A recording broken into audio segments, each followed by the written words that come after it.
welcome back again to our channel. Kumusta po kayo? So good afternoon po sa ating lahat. Welcome po, nandito tayo ngayon sa Sitio Old Site ng Barangay Ransang, Rizal, Palawan. And of course, tara discover po natin ang Sitio Old Site para sa magiging next surfing destination dito sa bayan ng Rizal. And of course, to meet our very own, the surfing champion from Rizal, Palawan. Alamin natin kung sino siya. Let's go!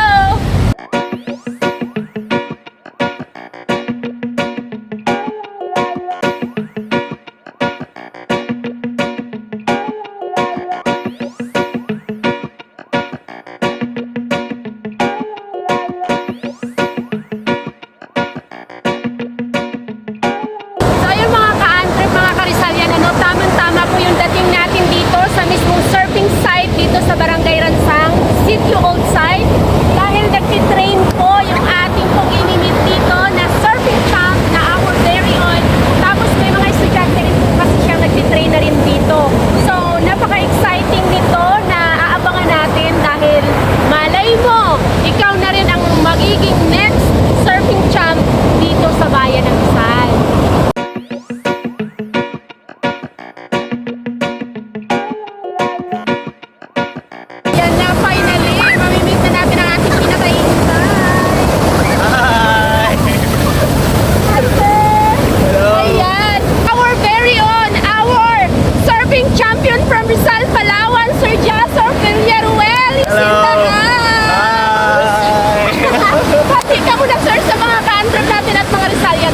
Hello everyone, good afternoon. If you want to go surfing, just let us know. Sa Rizal, we have so many waves here. This is also perfect for surfing. So yun mga ka-Andrew Rizalians, mag-relax lang si sir, mag-lunch lang, and then mamaya kwentuhan tayo about the surfing here in Rizal, Palawan. Ano sir? Yes. Thanks ka lang po and see you later. Alright, see you later guys. Hello again Rizalians. So tama na po natin our very own. Ang kinina natin, Sir Chazor Villaruel. Hi! Hello guys, how are you? Yan, nayo pa namin dito sa Sir Jas sa Ransang from Puntabahan. Of course, syempre, para maraming mga kabataan at hindi lang mga young at heart na ma-inspired at sir, baka sundan ang inyong, ang inyong path sa pagsisurf. Pakwentuhan mo naman kami, sir, ikaw ba talaga ay, yung kabataan po, bakit dumating ka po sa punto na ikaw na ngayon na tinaguri ang Rizalian surfing champion? At Okay. hindi lang po Rizalian po, ano sir, di ba? Hindi lang. Actually, yung mga champion ko sa surfing, it happens with the Manila Surfers Association. After ko mag-elementary dito sa Rizal, pumunta ako high school ako sa Puerto Princesa hanggang college, and then after that, nag-Makati na ako. And then, that's when I was introduced to surfing. Okay. Way back here, sir, nung kabataan mo, ano ba, mahilig ka ba sa dagat? Talagang, kumbaga, life po na dagat is life, kumbaga? Actually, hindi din eh. Kasi, pag dati yung mga kaibigan ko dito na nakakakilala sa akin, my color changed a lot. Kasi, Dati, sabi nung kabrad ko, si Loloy Nakador, sabi niya, Tol, ano nangyari sa'yo? Dati ang puti-puti ko ngayon, bigla ka nasunog. mistiso po pala si Sir Justin. Yun yung mga tinatawag na built-in package. Na siyempre pag nag-surf ka, your color will change. Pero don't worry, kasi the darker you are, mas marami kang melatonin. Pero sir, the darker you are, the handsome you are. Yeah. The darker you are, the more handsome you are. Yes. And you have to be tall. Yeah. Sige na, ibigay na natin yung tall, mga ka-Andrep, mga ka-Rizalian ko. Sir, yung first first mong na-introduce, kailan yun? Kung kailan ka unang sumabak sa pagsusurf? Okay, so balikan ko lang no. Nung high school ako, I was introduced to skateboarding. Okay. So kami yung mga nakikita nyo dati sa Mendoza Park. Mendoza Park? So, kami yung mga mumunod na doon. Yeah.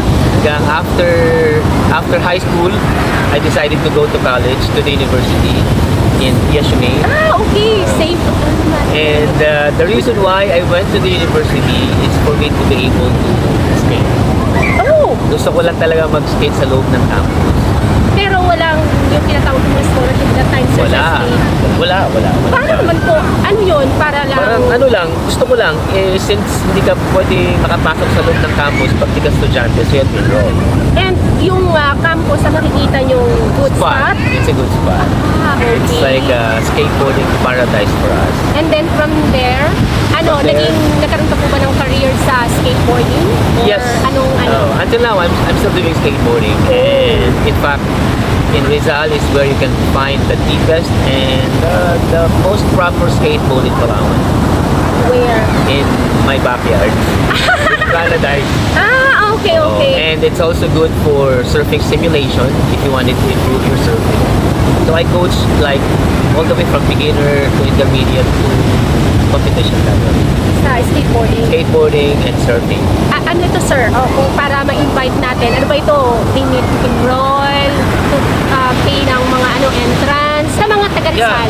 So, yep, sa mga taga Rizal, that's also another thing, no? Before anything else, I would like to say thank you to our Honorable Mayor Norman S. Hong for the kind of trust that he is putting in accepting me to his core group. And my job is to help Rizal promote to increase the number of visitors or tourists through extreme sports. And we believe that Rizal has all the necessary geographical setup needed for an extreme sports tourism. So Okay. naka-prepare ang Rizal talaga for extreme sports. Alright, when we say extreme sports, what are those That's sports? surfing. Mainly, yeah? So as you can see, we have surfing. I also made a lot of videos about kiteboarding. Okay. And here also in Rizal, skateboarding. We have one of the best obstacles in street skateboarding course here in Palawan. We have also downhill. We have one of the best downhill tracks in Palawan. And yeah, we have the best or the highest mountain, you know.